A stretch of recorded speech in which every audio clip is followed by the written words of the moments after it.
آج 8 مارچ ہے، اور 8 مارچ کو ساری دنیا میں خصوصاً پاکستان میں عورتوں کے حقوق منائے جاتے ہیں، حقوق نسواں کے عنوان سے۔ اب تو وہ عورت مارچ ایک نیا لفظ نکلا ہے، عورت مارچ، بیچ میں مرد بھی پھر رہے ہوتے ہیں کافی سارے۔ اب ایک ہے عورتوں کے حقوق کی بات کرنا، تو میں کہتا ہوں عورتوں کے سب سے زیادہ حقوق وہ ہیں جو قرآن نے دیے ہیں۔ آپ تائید کرتے ہیں اس بات کی؟ عورتوں کے سب سے بڑے حقوق کیا ہیں جو قرآن نے دیے ہیں؟ فرعونیوں نے عورتوں کو اپنی باندی بنایا ہوا تھا، یذبحون ابناءکم ویستحیون نساءکم۔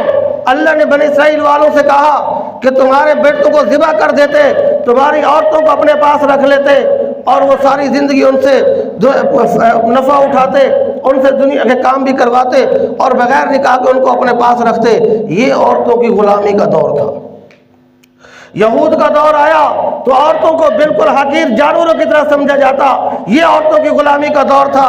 عیسائیت کا دور آیا تو اس میں بھی مذہب سے ہٹ کر کہہ رہا ہوں، ان کے معاشرے کی بات کر رہا ہوں، ان کے معاشرے میں عورت کو ٹیشو پیپر کی طرح آج بھی استعمال کیا جاتا ہے، پھینک دیا جاتا ہے۔ بڑھاپے میں اس کا پوچھنے والا کوئی نہیں ہوتا، نہ اس کا کوئی بیٹا اس کے قریب ہوتا ہے، نہ اس کا کوئی اور رشتہ دار اس کے قریب ہوتا ہے، اٹھا کر اولڈ ایج ہوم میں پھینک دیا جاتا ہے، وہ وہیں پہ ایڑیاں رگڑ رگڑ کے مر جاتی ہے۔ یہ عورت کی تذلیل ہے۔ عورت کی عزت وہ ہے جو اسلام نے دی ہے۔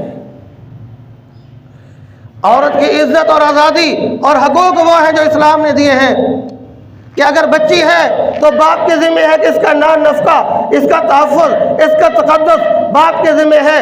کچھ بڑی ہو گئی، بھائیوں نے اس کو سپورٹ کیا اور بھائی اس کے محافظ ہو گئے، پھر جناب اس کا نکاح ہو گیا تو خاوند کے ذمہ آ گیا کہ وہ اس کا نان نفقہ بھی سنبھالے گا اور اس کے ساتھ اس نے سلوک کرے گا اور اس کا حفاظت بھی کرے گا، اس کے تقدس کا اور تحفظ کا اور عزت کا سب چیز کا ذمہ دار خاوند کو بنا دیا۔ پھر جب یہ کچھ اور بوڑھی ہوئی ہے اور اولاد ہو گئی ہے، بچے ہو گئے، تو قرآن نے کہا، اللہ کے نبی نے فرمایا، شریعت مقدسہ نے کہا کہ بیٹو تمہاری جنت اس ماں کے قدموں کے نیچے ہے۔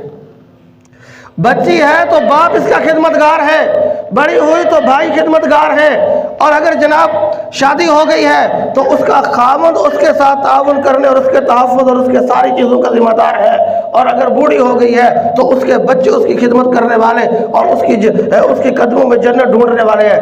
اس سے زیادہ اور کون سے حقوق ہیں؟ اس سے زیادہ اور کون سا تحفظ ہے؟ اس سے زیادہ اور کون سی آزادی ہے؟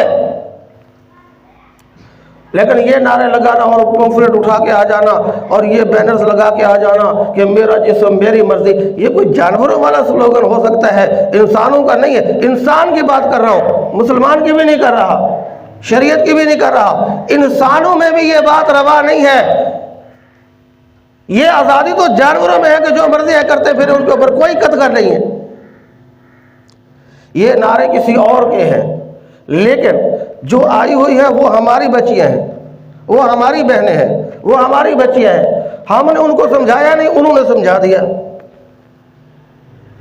نتیجہ یہ ہوا کہ وہ ان کے اس غلط پروپیگنڈے کا شکار ہو گئی۔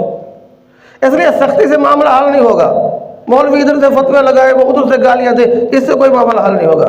بات کو سمجھیں، بات کو سمجھیں، اصول اور قانون کو سمجھیں، پھر اس کے مطابق فیصلہ کریں اور ان کو بھی سمجھائیں کہ دیکھو اللہ جل شانہ نے ہمیں انسان بنایا ہے، مسلمان بنایا ہے، اللہ نے ہمارے لیے حکام بھی اتارے ہیں، اللہ کے نبی صلی اللہ علیہ وسلم نے تمام قسم کے حقوق عورتوں کو دیے ہیں۔ لیکن یہ کہہ دینا، اب اس میں مرد بھی آئے ہوتے ہیں۔ پچھلے عورت مارچ میں نا ایک بوڑھا آیا ہوتا ہے، صحافی بھی گئے ہوتے ہیں، مختلف سوالات کر رہے ہوتے ہیں، تو ایک بوڑھا آدمی کو 70-72 کا، منہ میں دانت نہیں، پیٹ میں ہاتھ نہیں، جب اس سے پوچھا صحافی نے کہ تم کیا کرنے آئے ہو، کہتا میں بھی ان کی تائید کرنے آیا ہوں۔ اچھا کیا تائید کرنا چاہتا ہوں، موقف کیا ہے، نقطہ نظر کیا ہے؟ اس نے کہا نقطہ نظر میرا یہ ہے کہ یہ جو نکاح کی پابندی ہے نا یہ ختم کر دی جائے۔ یہ وہ صاحب کہہ رہے ہیں جو دانشور آئے ہوئے ہیں، نکاح کی پابندی ختم کر دی جائے۔ اور اگلی بات کیا کہی کہ یہ نکاح پہلے تھا ہی نہیں، 1860 میں انگریز کے آنے کے بعد نکاح آیا ہے، اس سے پہلے نکاح تھا ہی نہیں۔ سبحان اللہ، معلومات کے صدقے جائیے، تعلیم کا زور دیکھو، تاریخ کا گہرا مطالعہ دیکھو، قرآن و سنت کو اور دین کا فہم دیکھو، ماشاءاللہ۔ اب یہ باتیں سکھانے کے لیے اور یہ نقطہ نظر لے کر مرد بھی بیچ میں گھسے ہوئے ہیں، وہ بھی کہہ رہے تم نعرہ لگاؤ میرا جسم میری مرضی۔ اب سمجھانا ہم نے تھا، ہم نے نہیں سمجھایا تو قصور ہمارا ہے، قصور ہمارا ہے۔ بہنیں بچیاں تو ہماری ہیں، باہر سے تو ایکسپورٹ کر کے نہیں لائے نا ان کو۔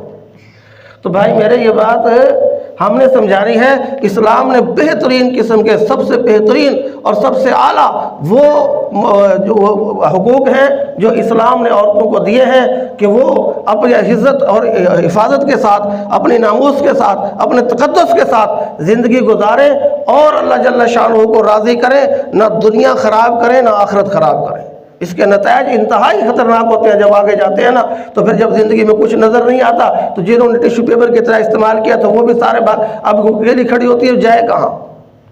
نہ کوئی رشتہ، نہ کوئی تقدس، نہ کوئی تحفظ، نہ کوئی چیز۔ اس لیے اللہ تعالیٰ چلو آپ کو اور ہمیں ایسی کیفیت سے محفوظ فرمائے